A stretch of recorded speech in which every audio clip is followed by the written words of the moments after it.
Em pé, vamos estar iniciando a nossa EBD dessa manhã com uma oração.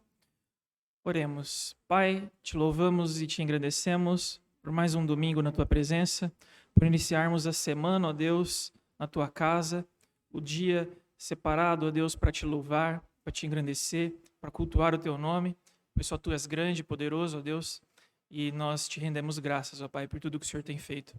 Abençoe a vida de cada irmão aqui, aqueles que ainda estão chegando, ó Deus, que possamos ser alimentados pela tua palavra, que possamos elevar os nossos pensamentos ao Senhor e que possamos, acima de tudo, aprender mais de Ti, de tudo que o Senhor tem para nós e que assim possamos ser cada vez mais santificados e mais próximos daquilo que o Senhor deseja para nós. É o que eu lhe peço e agradeço em nome de Jesus. Amém.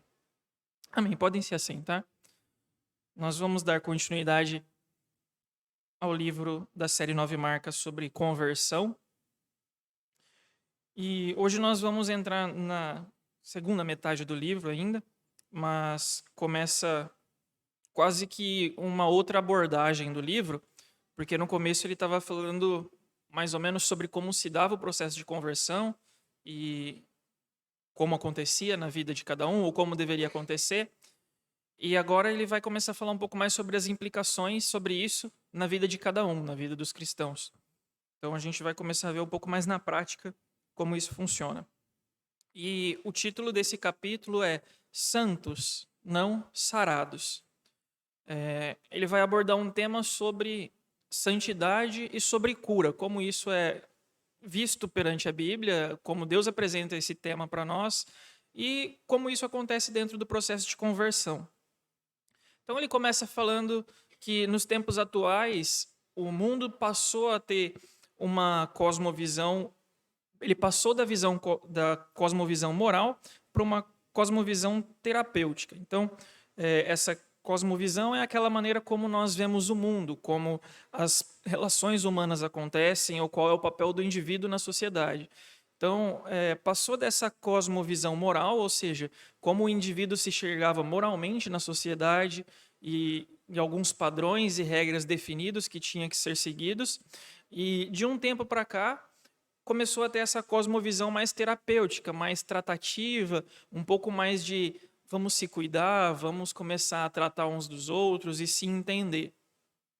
Então ele inicia falando sobre essa cosmovisão terapêutica. E aí essa atitude terapêutica, ele diz que é a convicção de que a nossa maior necessidade é aprender amor e aceitação próprio e em nos sentirmos à vontade com nós mesmos. Ou seja, o centro dessa atitude é que nós devemos amar, ser amados, que nós precisamos aprender a nos aceitar e aceitar ao próximo, e que a gente precisa aprender como a gente se sente em relação a nós mesmos. A princípio, essa definição não parece nada errada ou até mesmo tranquila para a gente, mas ele vai destrinchando isso e dando alguns exemplos e a gente começa a perceber alguns perigos. E ele coloca, quando nós buscamos a aprovação das pessoas, o resultado é uma série de males pessoais e sociais. Então, já tem um ponto aqui, ou seja, quando nós começamos a buscar a aceitação das pessoas dentro de uma sociedade, começam a aparecer alguns problemas para aquele próprio indivíduo. Ele cita alguns transtornos alimentares, relacionamentos codependentes, vícios em drogas, casamentos abusivos, etc. Ou seja, diante de todos esses cenários que ele coloca aqui, quando as pessoas começam a se preocupar o quão aprovadas elas estão sendo nessas relações interpessoais, esses problemas vão se intensificando. Todos esses, nós sabemos, a sociedade sofre bastante hoje com cada um desses citados. Ele diz que tudo isso é uma busca idealista por algo que só nós podemos dar. Ou seja, aquilo que só cada um de nós consegue colocar como, olha, eu estou tendo isso ou não, que é aceitação independente das condições. Então, por mais que você busque ou alguém busque uma aceitação numa sociedade, não é a sociedade que vai te dar essa resposta. Não é necessariamente uma resposta às suas atitudes. É somente a pessoa mesmo que vai conseguir entender e ter essa aceitação, independente das circunstâncias. Então, essa busca idealista por algo que somente é encontrado dentro de cada um acaba se tornando um tanto perigoso. E aí ele cita algo que é muito comum nos dias de hoje, que são programas de auditório estilo talk show e também podcasts. Ele cita que nesses lugares é comum que as pessoas convidem pessoas para ser entrevistadas, geralmente pessoas famosas ou pessoas que têm alguma relevância na sociedade, que estão na mídia por algum motivo. E ali o entrevistador ele vai instigando a pessoas com perguntas sobre a vida da pessoa, sobre a profissão da pessoa, sobre o dia a dia da pessoa. E muitas vezes a pessoa que está entrevistando vai instigando a essa pessoa a confessar alguns comportamentos que são considerados anormais, seja em qualquer esfera. Então, às vezes a pessoa está ali e pergunta: olha, mas como você lida com tal situação? Olha, mas na sua profissão, como que você precisa agir quando tal situação acontece? Então, hoje é um tipo de conteúdo muito consumido justamente por conta dessas interrogações. Fica um programa de perguntas e respostas, é realmente uma conversa. E aí ele coloca que muitas vezes o propósito dessas confissões que esses entrevistados têm não é somente obter a absolvição ou perdão sobre esses comportamentos, caso sejam comportamentos que são um pouco diferentes daquilo que a sociedade prega.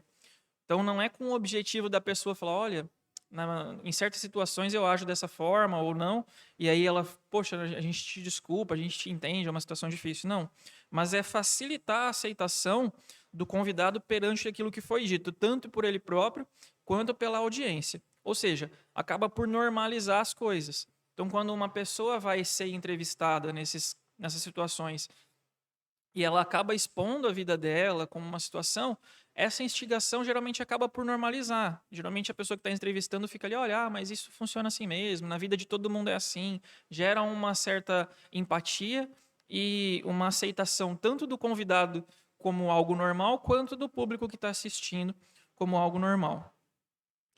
Ele usa um exemplo aqui, ó, a atitude, por exemplo, de um convidado sair do armário, ele cita essa expressão, diante de uma audiência específica, é tratada como a de uma demonstração radical de aceitação própria.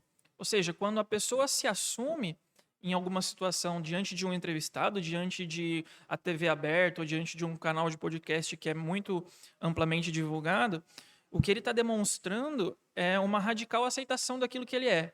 Então, assim, olha, ele está se assumindo perante a sociedade. Eu sou dessa forma, eu me considero desse jeito. E aí o autor cita que qual é o perigo? Que essas situações elas extrapolam essa sala de entrevista, essa sala de podcast, e vai parar na sala de todos aqueles que assistem esse conteúdo. Ou seja, vira uma discussão dentro da própria casa do espectador. Então, se a pessoa na TV ou podcast com uma vida mais caótica ainda do que aquela que a gente está vivendo, que a pessoa tende a pensar em casa, né? Se ela consegue se aceitar com tantos erros e defeitos, por que eu não posso fazer a mesma coisa? Então, essa normalização de tudo e essas comparações acabam sendo problemáticos dentro dessa teoria de tratamento e de cura que o mundo tem proposto. Então, esses exemplos extremos, eles por vezes nos dão permissão para nos libertarmos da vergonha e da culpa e, por fim, começar a amar a nós mesmos. Ou seja, é como se normalizando tudo, olha, não, isso não é algo errado, isso não é algo que é condenável, não é algo culposo. E aí as pessoas acabam entendendo isso como normal e se libertando dessa culpa e de tudo aquilo que nós entendemos como errado através do evangelho. E as pessoas começam a amar a si mesmas dentro dessa pregação do que existe hoje em dia. Esse amor próprio, ele acaba sendo perigoso porque esses problemas são aceitos na sociedade de forma comum. Então, as pessoas problemáticas e angustiadas recebem a cura quando são libertos desses padrões alheios que possam ser aceitos e aceitar a si mesmos como são. Ou seja, eles se sentem curados quando eles se libertam desses padrões. Algo que a gente vê tão pregado hoje em dia é que, assim, olha, eu não me encaixo em nenhum padrão, eu sou uma pessoa livre para ter as minhas opiniões, as minhas expressões, e eu posso me aceitar a mim mesmo como eu sou. Então as pessoas se sentem curadas, se sentem bem dessa forma. E além disso, essa mentalidade, ela ensina a aceitar os outros também como eles são.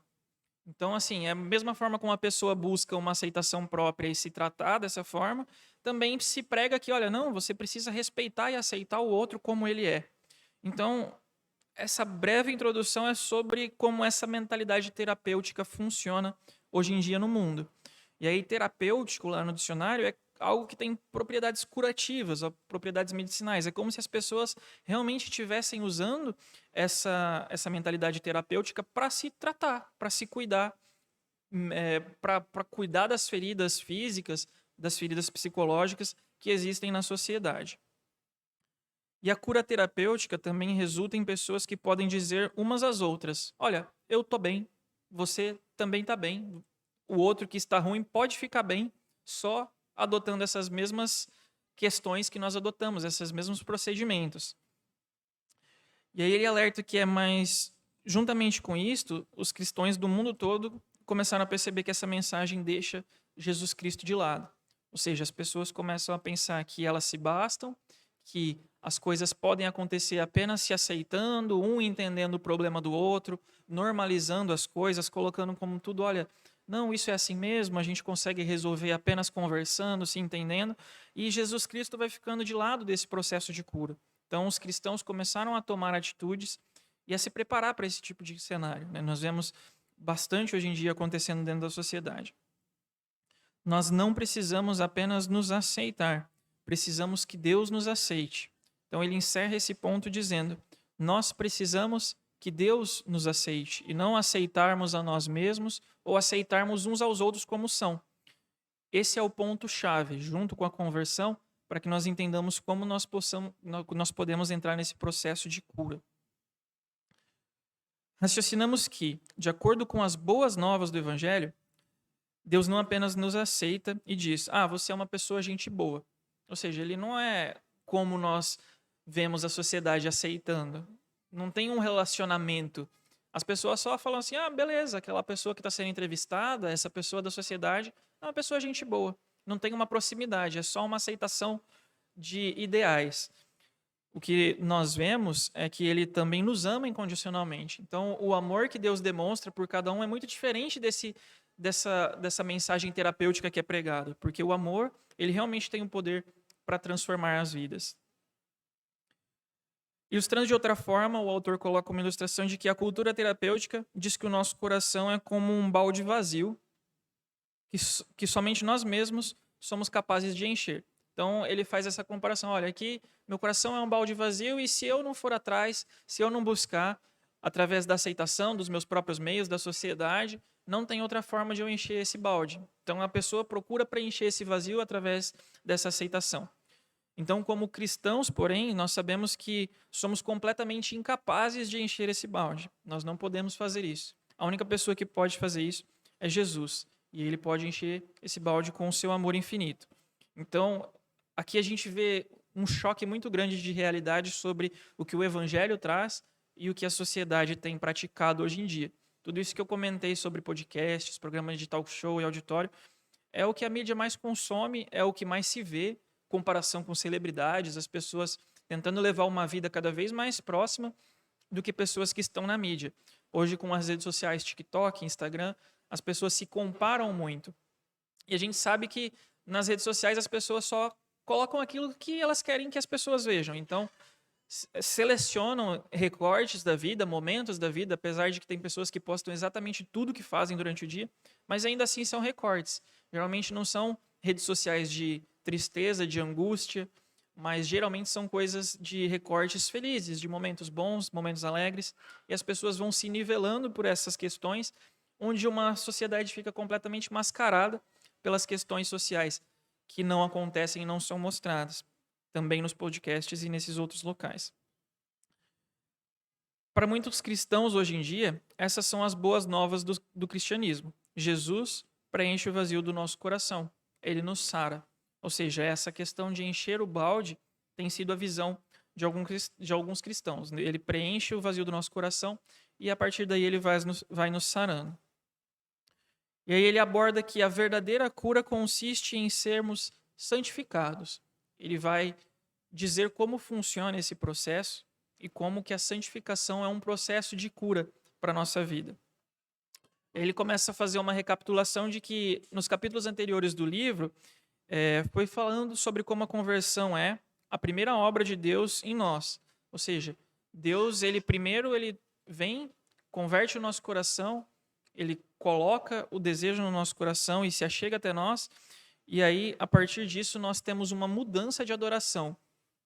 Naquela aula que a gente comentou sobre tudo aquilo que toma o lugar de Deus no nosso coração é um ídolo e ele muda o foco da nossa adoração. Quando nós nos convertemos, a nossa adoração ela precisa ser voltada inteiramente para Deus. E é isso o que é uma verdadeira mudança de rota, mudança de foco, por meio do arrependimento e da fé. Ou seja, nós reconhecemos aquilo que fazemos de errado, que carecemos do perdão de Deus e que pecamos, somos pecadores, e através da fé nós nos achegamos a Ele.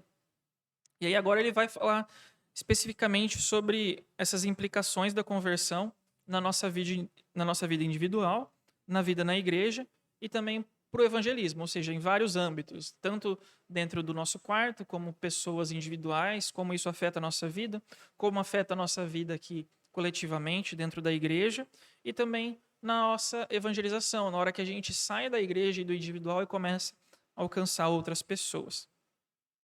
Se a conversão significa ser renovado por meio da obra soberana e salvífica de Deus, que diferença isso deve fazer em todas essas áreas? Ou seja, se a salvação ela renova as nossas vidas, que diferença isso faz aqui dentro da igreja?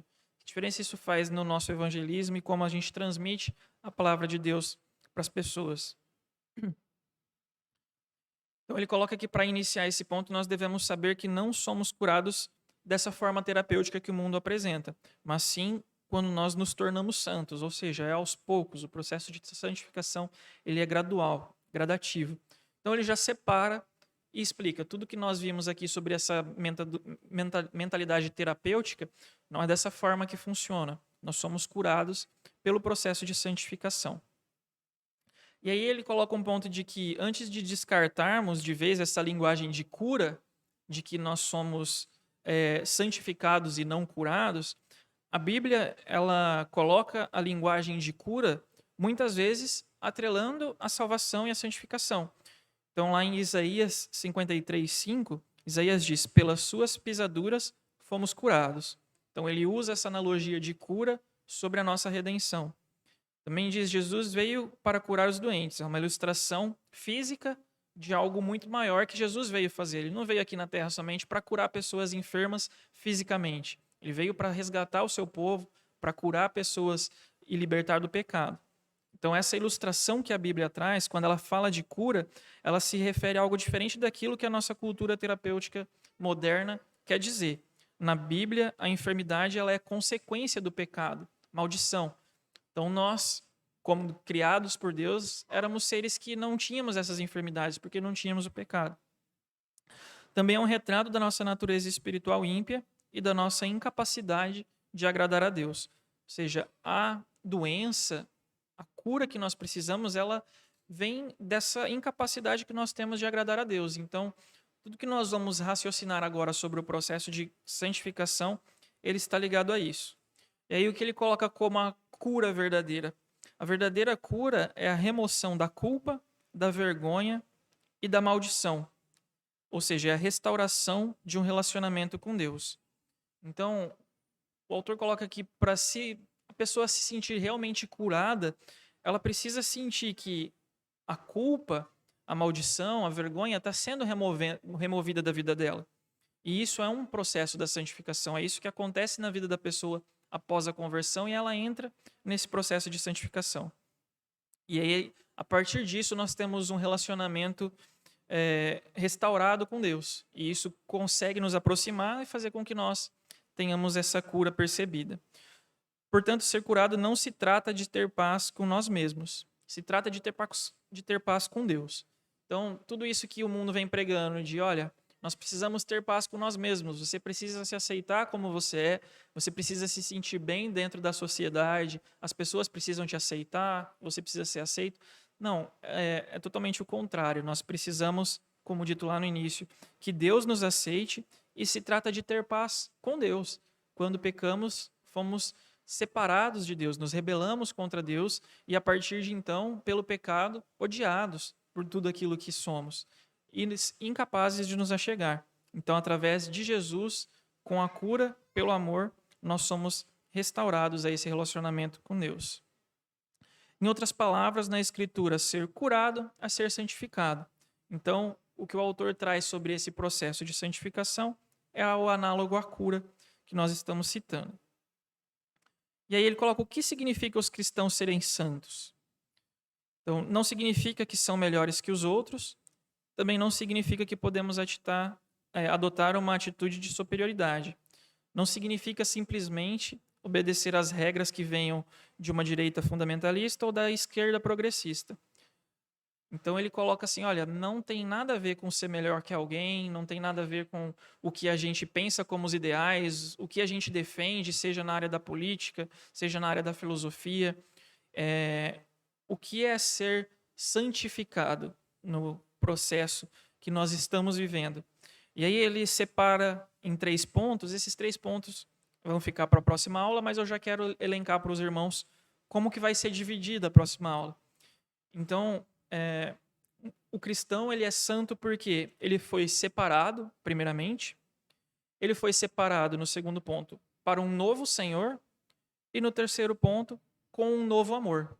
Então, um resumo, primeiramente separado porque tirados daquilo, resgatados por Deus, escolhidos por Deus e eleitos, fomos separados, chamados a ser povo de Deus. Para um novo Senhor, porque somos, enquanto pecadores, escravos do pecado. Temos um outro senhorio. O ego e o eu são senhores e o pecado nos faz escravos. A partir do momento que somos resgatados e começamos o processo de santificação, temos um novo Senhor. E aí entramos nesse processo de mudar o foco da nossa adoração. E com um novo amor, porque isso também nos transforma em amor.